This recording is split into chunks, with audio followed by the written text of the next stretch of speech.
Welcome to Closer to Venus. I'm Johnny Burke. Today's guest is Simon Bown. He is a hypnotherapist who is certified in past life regression therapy and is also the host of the Past Lives podcast, which now has over 180 episodes. Today we'll be talking about reincarnation, children with past life memories, near-death experiences, spirit communication, and other topics that suggest the survival of consciousness after death. Simon, welcome to the program.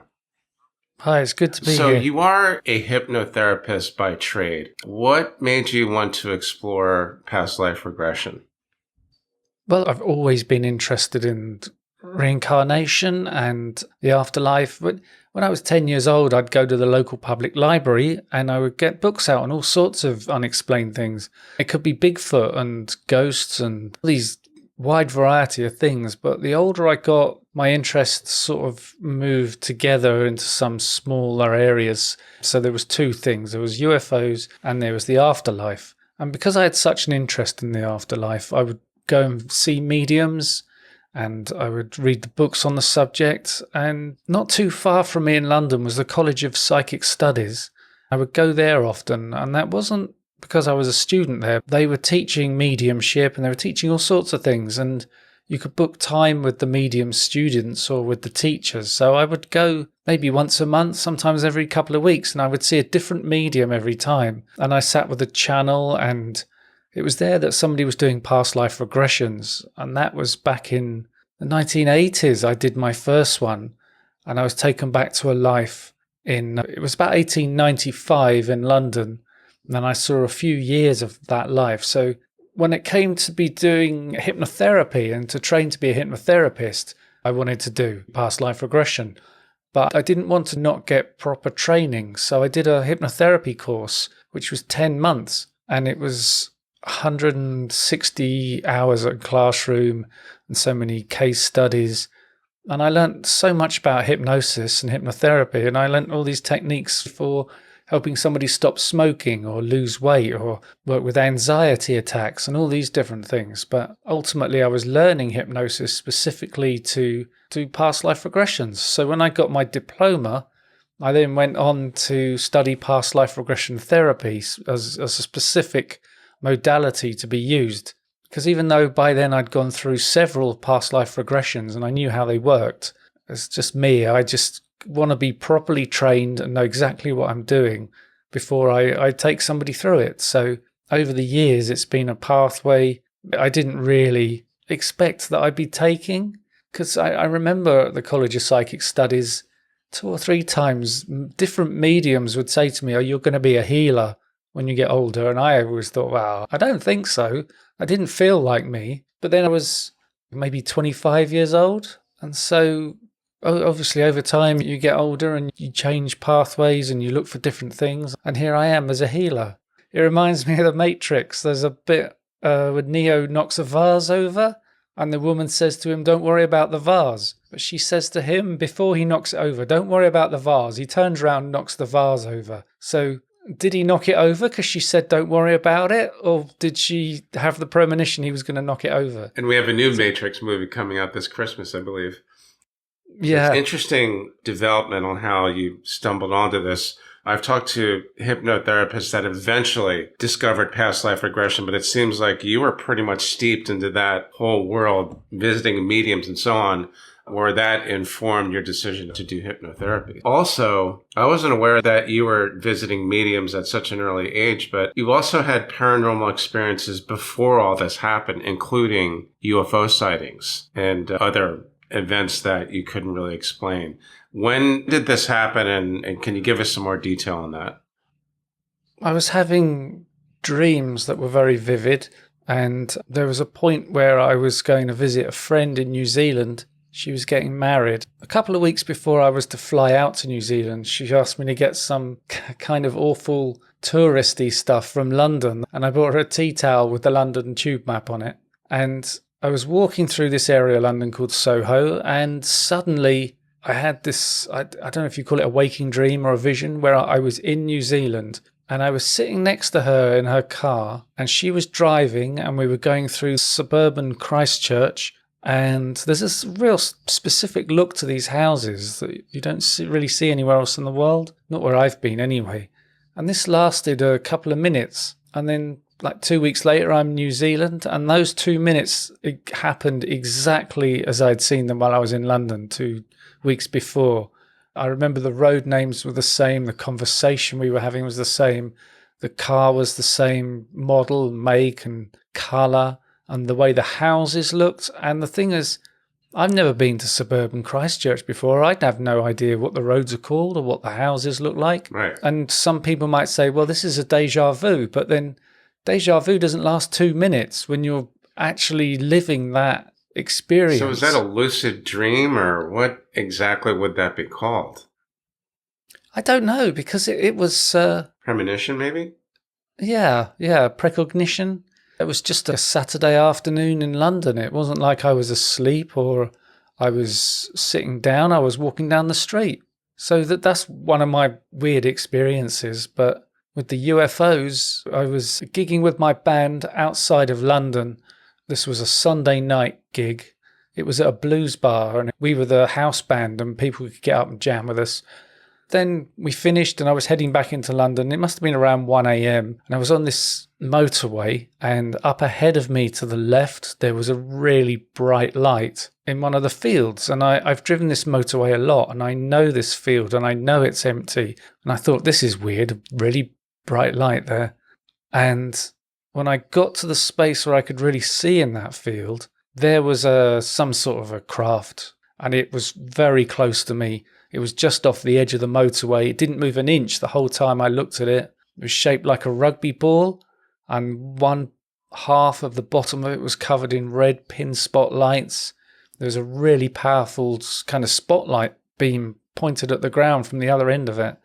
And I dropped my speed to maybe 5 miles an hour and was leaning forward looking up at it. And I did get a good look at it. It was completely silent. Didn't move an inch, was the size of a large house. I think about that spotlight beam that was coming off the end of it, and this idea that you see these images of alien abductions and there's a beam coming out of the UFO and something's flying up within the light. It kind of made me feel, well, maybe I saw an abduction in progress when I went past it. There is an idea with UFOs that they can be completely covered up. You won't see them unless they want you to see them. You're talking about the craft itself, the vehicle? They're cloaked? Yeah, I don't know how you'd explain it. And so there's a couple of times I've seen UFOs like this. You've seen them more than once? Yeah. In producing the episodes that I do, I try and read the book of every guest, and just about every guest has got a book out. And so I've learned so much about this stuff, and I can see that with the UFOs and alien abduction, there's some kind of spiritual connection there with the afterlife. And I interviewed Whitley Strieber, who's a famous author, and he had a book out called Communion, where he talked about his encounters with ETs. Mm-hmm.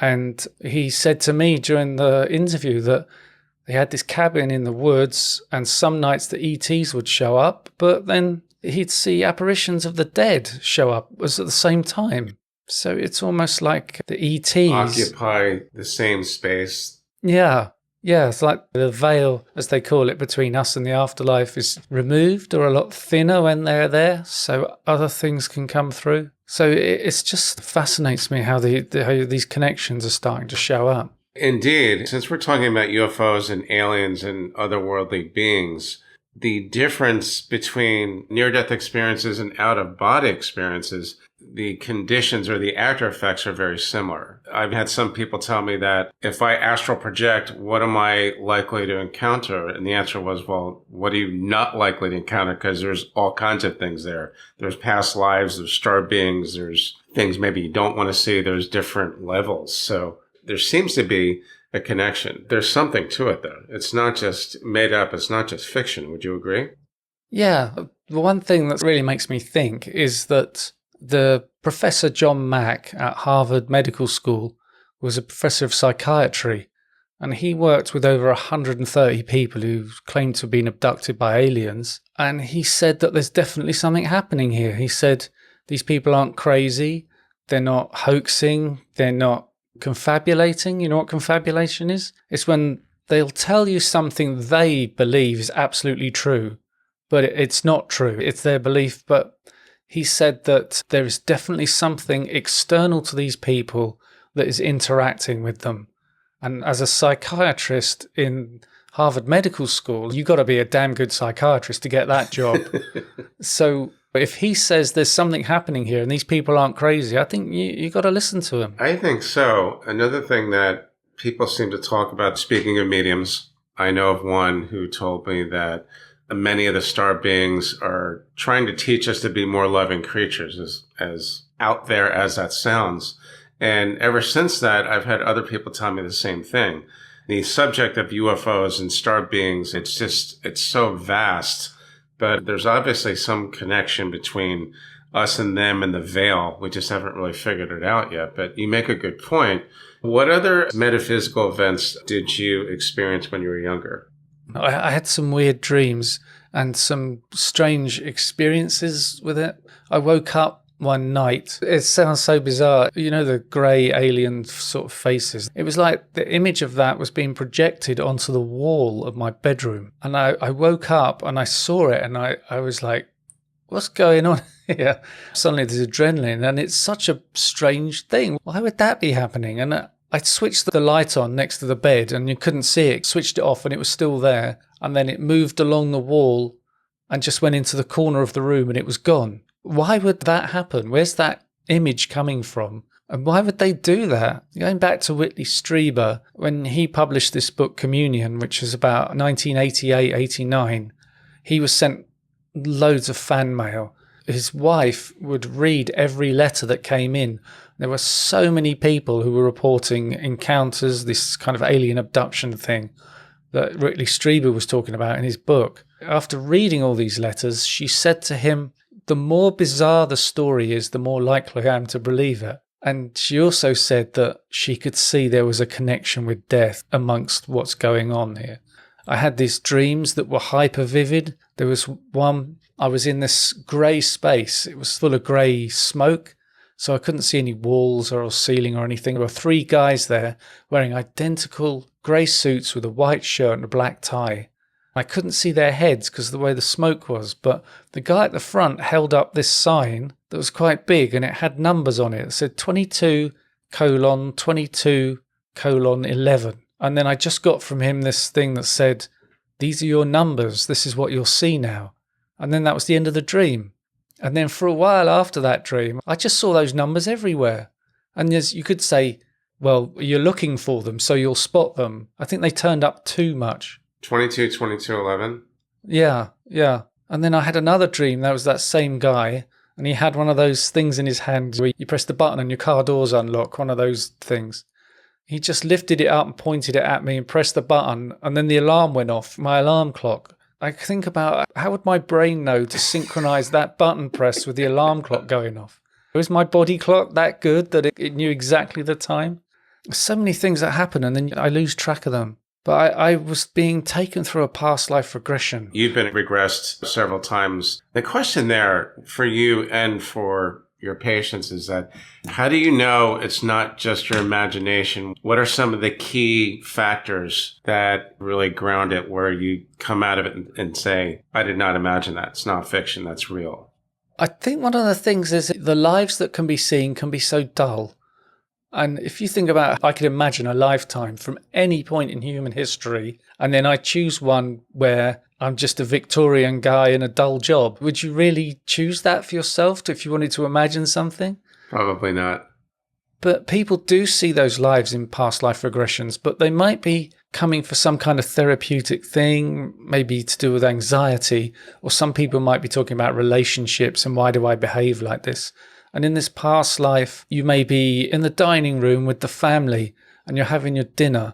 And I was saying to the client, so if you look at these people in this family, do you recognize them as somebody that's with you in this life? And they'll say, hang on a second, that person there, that's my wife in this life. We've incarnated together again. And I can see that in the past life, they're having the same relationship problems as their current life. And so there's like pattern going across the lives. There's something that needs sorting out. I did a regression today. There was a woman who was trying to start a small business and she just couldn't find the motivation to get this thing off the ground. And we found in the past life, she went back to something that was like 1825, and she's in a very similar sort of business, but it was taken apart by the locals. They didn't like her and they ruined her business. You could almost see some kind of energetic bond there, where she's had this past experience of starting a small business that was destroyed. And in this life, she's really lacking motivation to get this business up and running. Because of that experience. Well, we don't know. The past lives seem to be symbolic of the problem that you're having now, metaphorical, or there's a connection there. You could argue that his subconscious is just making it up, but sometimes the emotions are so powerful. I see them through the camera on Zoom where they're really in tears and they're really upset. I've had some powerful stuff happen to me in past life regressions. One thing that stands out is that these lives can be confirmed. Sometimes you get enough information. I had a guest on the podcast called Robert Snow, who was a homicide detective for 38 years. I think it was Chicago, but he was bullied into doing a past life regression. He said there was a woman in his precinct who kept on saying to him, "Oh, you should do this," and he thought it was absolute rubbish. And he got to this point, he'd be walking down the corridor at work and he'd see her coming and he'd quickly dive into a room to avoid her. So in the end, he said, "Look, I'm going to do it. I'll prove it's rubbish. And then that'll be the end of it." But he did the past life regression and he saw this past life and he went on to use his skills of investigation to track down that life, and he found what he called 28 proofs. And this all happened before the internet. He had to go to the local library and the museums, and he had to travel around searching for the documentation, because the life that he'd seen was an obscure life. It wasn't like he was famous. This is one of these criticisms that past life regression gets, is people say, how come everybody's always Cleopatra or King Henry VIII? Right. I think that myself, but what you just described sounds a lot like what Dr. Ian Stevenson did in the 60s. He discovered he could interview children that had past life memories. Then he'd go and find the past life family. And I think in about 1,500 cases, the child knew all kinds of things about the family that he couldn't have possibly known, including family secrets, where that family then acknowledged him as their deceased loved one. And this is in the 60s and 70s, before we had Google and all of that. It's really hard to argue against that. How do you? Yeah, I know.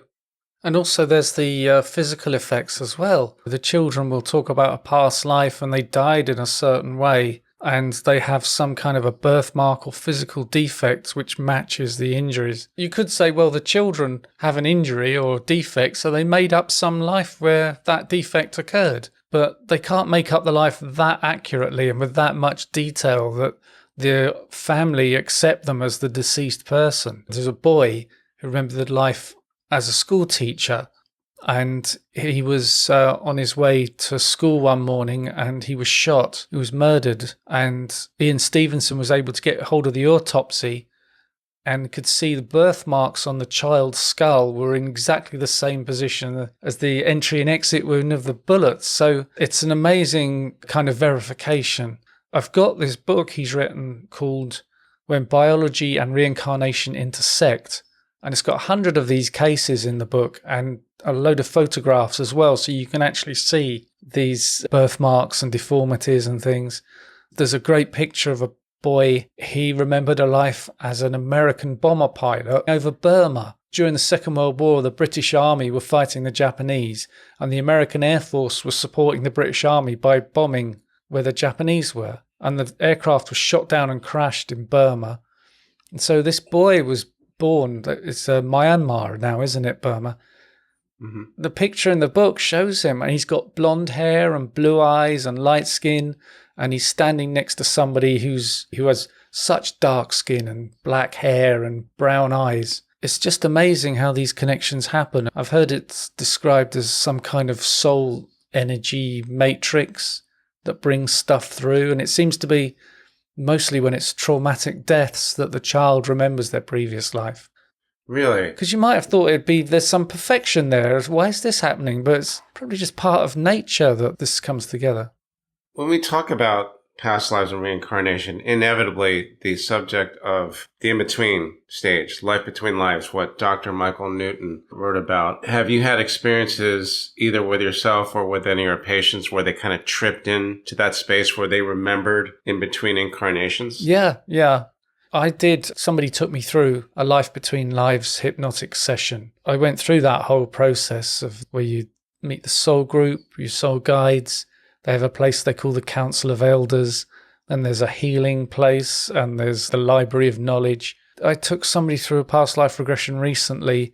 What I do is I take the people through the past life and we go through the death of the past life, which is almost always easy. People usually say they're just very old and they just kind of drift away and then they're dead. We go into this afterlife space where I ask their spirit guides to come forward and they can ask their spirit guides some questions. We usually just stay in this kind of space of light, and that's where the communication happens. But 2 or 3 times people have said, oh, we're going now.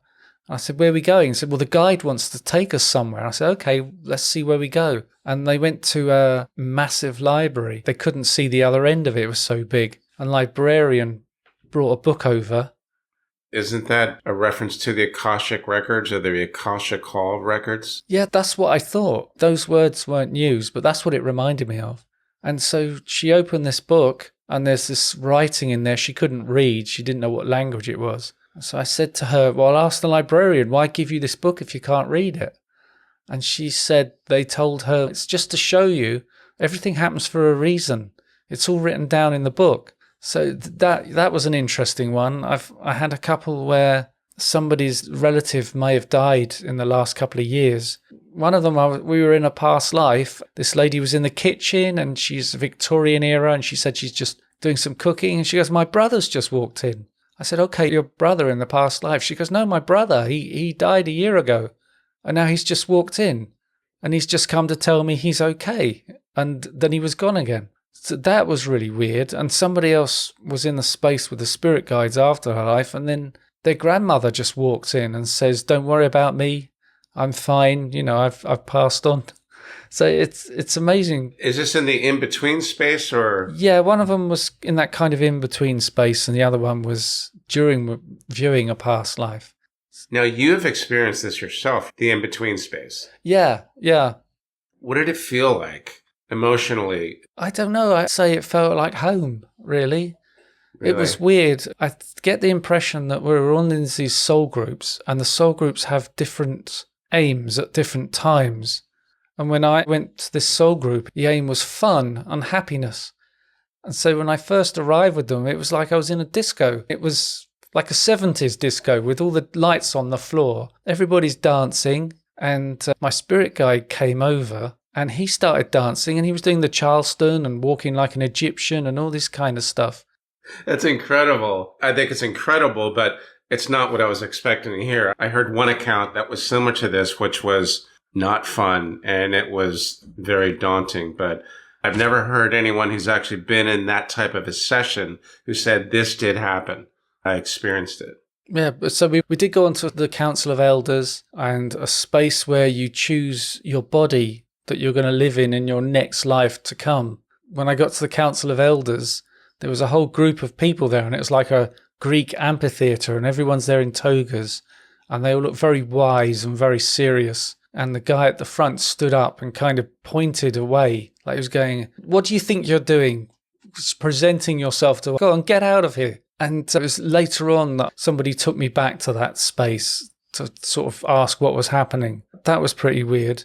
This idea of the reason why I chose this body for this life was about it being a strong body, but not strong in a muscular way, but strong if it was to get ill, that it would be good at fighting off illness. So you actually get to choose a body and you get to choose your parents, or is the soul group already established for you? I hear different things from different places.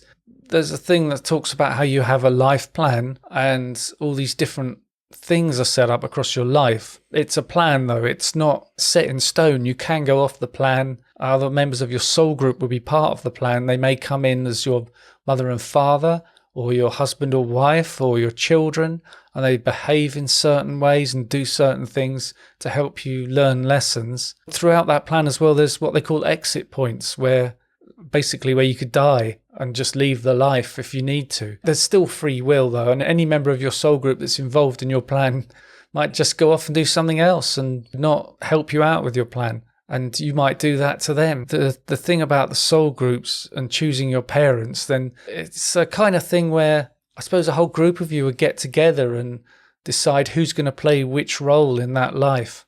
So you agree with which souls will be your parents. But then there's a story of a guy called James Leniger, who was a child that remembered the life of a fighter pilot in the Second World War over the Pacific. Mm-hmm. And he talked about this before he was born. And he said to his mum and dad, he's only like 4 years old. And he says, I remember when we were in Hawaii and you were staying at the Big Pink Hotel and you had dinner on the beach. And that's when I saw you and I chose you to be my parents. I think I heard that episode. Yeah, that's crazy. Yeah, and the parents confirmed it. They were at a pink hotel in Hawaii. Right, and he chose them. Yeah. And he was in that in-between space. So between yourself and your patients, you've heard this probably quite a few times by now. Yes. About the past life, about the in-between space, soul groups, parents, the elders. The elders, when you saw them, were they stern and serious or what were they like? Yeah, when I went back, the first time I was there, they just threw me out. This guy just stood up and said, you have to leave. But the second time I went back there, this guy took me through talking to them and talking to different members of the council. So when we turned up last time, why was I thrown out? And they said, well, the guy that did that was actually a junior member. And this is one of the first times he's ever been on a council and he got it wrong. And then there was a woman that looked about 50 and she had short blonde hair. And we went to her and we said, okay, so what's your job on the council? And she was, I'm in charge. I'm in charge of this whole council. She was pretty stern. They all were wearing like these togas, these robes, and they had different colour sashes on. And the sash seemed to identify them in a certain role. Like hers was gold and she was in charge, and there was a guy with a black one and he says his role is pain. And it was like, what do you mean pain? Is it physical pain, emotional pain? And he's kind of like, yeah, whatever. But his attitude, he was quite funny. He was like a mafia guy and he was sitting there smoking these Marlboros and he was a bit of a tough guy and he said, yeah, I'm about the pain. Smoking? Yeah. Okay, I've never heard that before. That's interesting. These are energetic beings and they could present themselves to you in any way they wanted. So this guy's sitting there, he's looking about 50 and he's quite big. He's got a big belly, he's smoking, his hair's all ruffled up. But actually he could present himself as a little girl or as a moose, perhaps. Anything he wants to.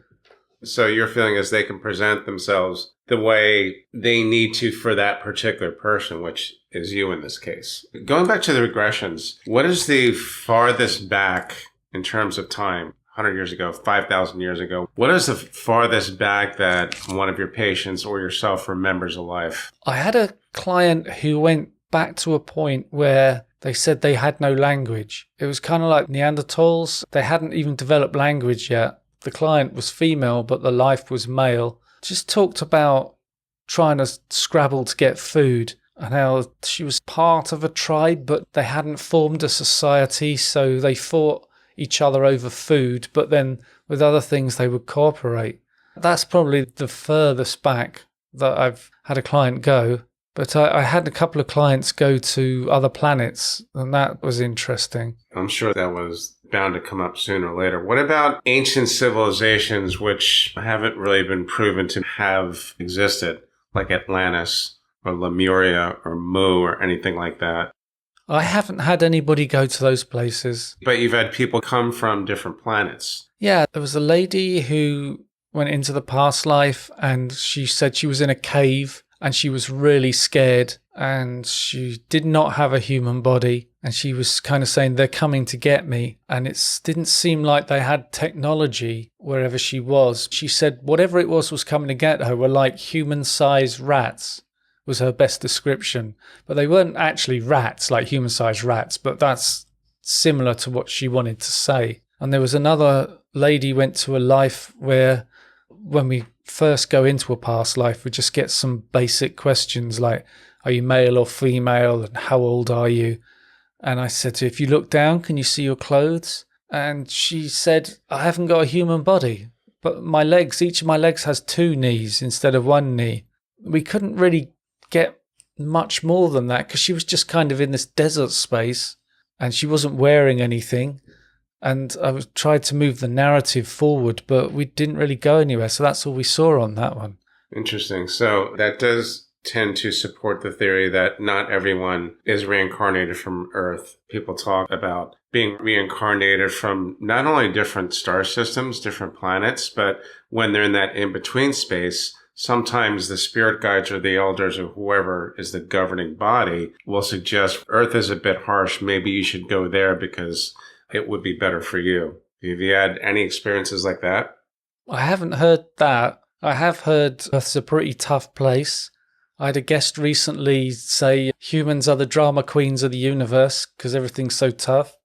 That's incredible. I love that. I think people need to hear this. So what was his or her basis for saying that? Where did they come from? He's a guy called Shepherd Hoodwin who channels somebody called Michael. Mm-hmm. And he said there are a lot of people that channel Michael. And that's where his information comes from. He didn't say Archangel Michael. He just says Michael. And I did interview a woman, I think she's from New Zealand, called Suzanne Hansen, and she's got a book out called The Dual Soul Connection. She remembers past lives as Grey, an E.T. When she's come into this life, so she's kind of like partly soul is grey and partly her soul is human. That's why the book's called The Dual Soul Connection. So this idea of past lives on other planets does seem to make sense in a way. You could say everything that we're talking about doesn't make much sense because it sounds crazy.